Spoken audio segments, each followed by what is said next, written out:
So the idea is to talk about chronic myeloid leukemia (CML).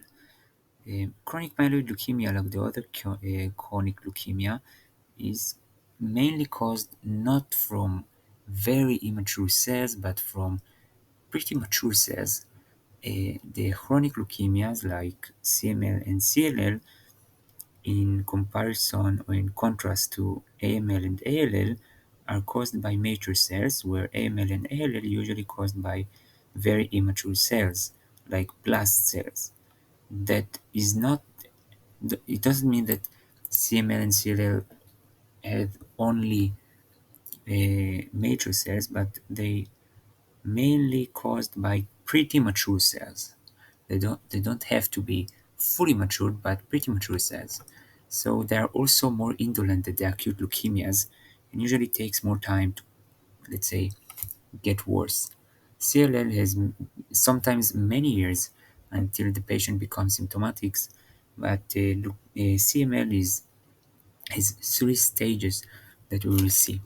CML, chronic myeloid leukemia, as the names demonstrate, is from the myeloid linkage and mainly affect the granulocytes, the basophils, the neutrophils, and the eosinophils.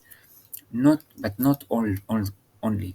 It can also affect the thrombocytes, the red blood cells, the platelets, I mean, and the red blood cells.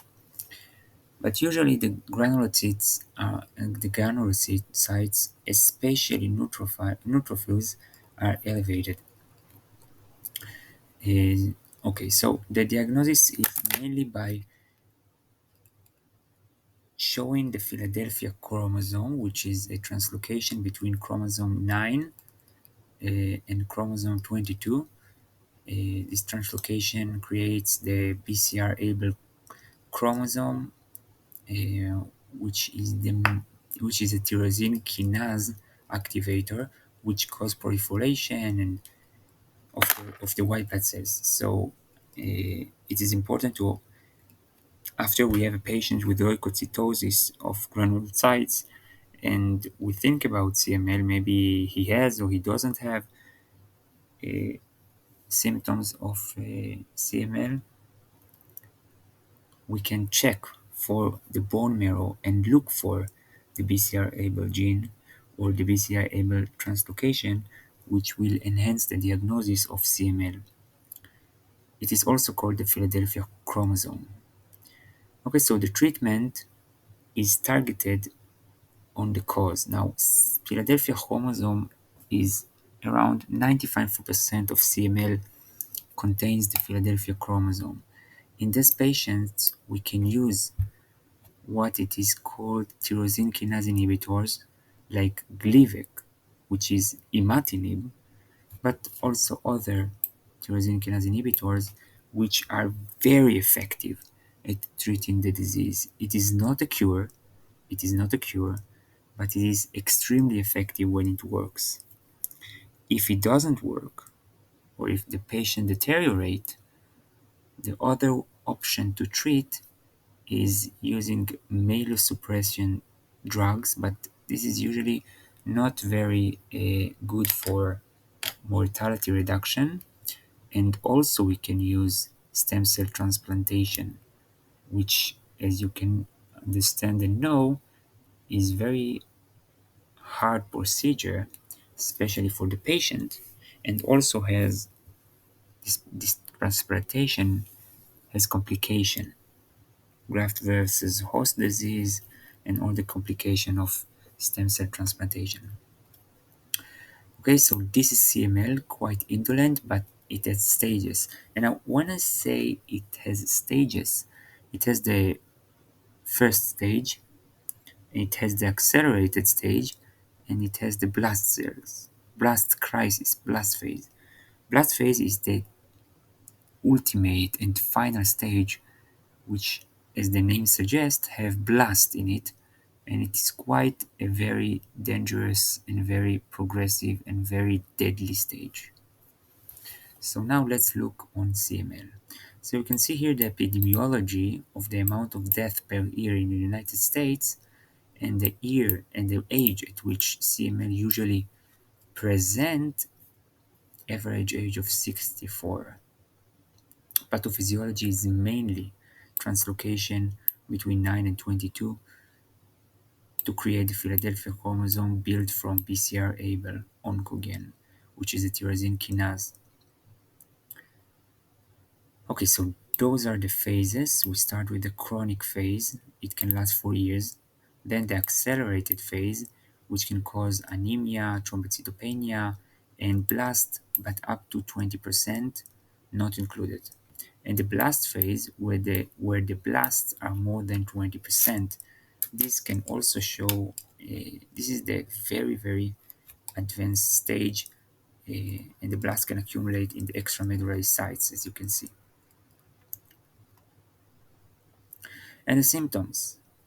Most of the patients, as you can see, present in the chronic phase, 85% of the patients.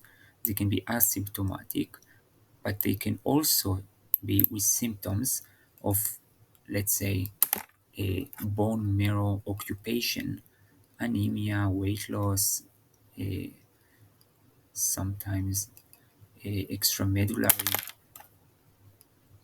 If it goes to the extramedullary systems, it can cause hepatosplenomegaly, especially splenomegaly,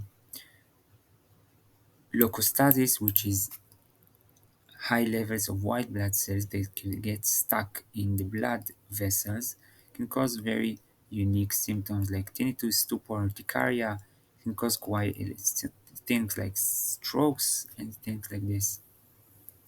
Okay, you can see that in this first stage of the disease is quite indolent, quite not aggressive. But as the disease progresses, we can see splenomegaly, we can see bleedings because of thrombocytopenia, we can see uh, lymphadenopathy, and etc. and etc. So the diagnosis in complete blood count, we can see the leukocytosis usually, especially from the granulocyte linkage and especially neutrophils. After this, we can go to the bone marrow examination to see usually hypercellularity and the Philadelphia chromosome using cytokinetic studies, and this helps us confirm the diagnosis. The treatment, as I said, is if the patient has the Philadelphia chromosome, which is prevalent to 95% of all CML patients, and it is used to confirm diagnosis, we can use tyrosine kinase inhibitors like imatinib, which is called Gleevec, for example, or also tyrosine kinase inhibitor, and it is extremely effective.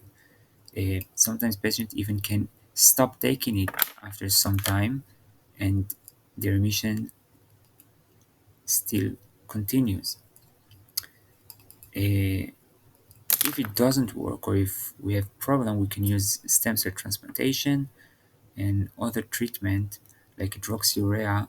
But hydroxyurea, those those palliation treatments, those other drugs are not really that useful for mortality reduction. It's usually palliative treatment for CML.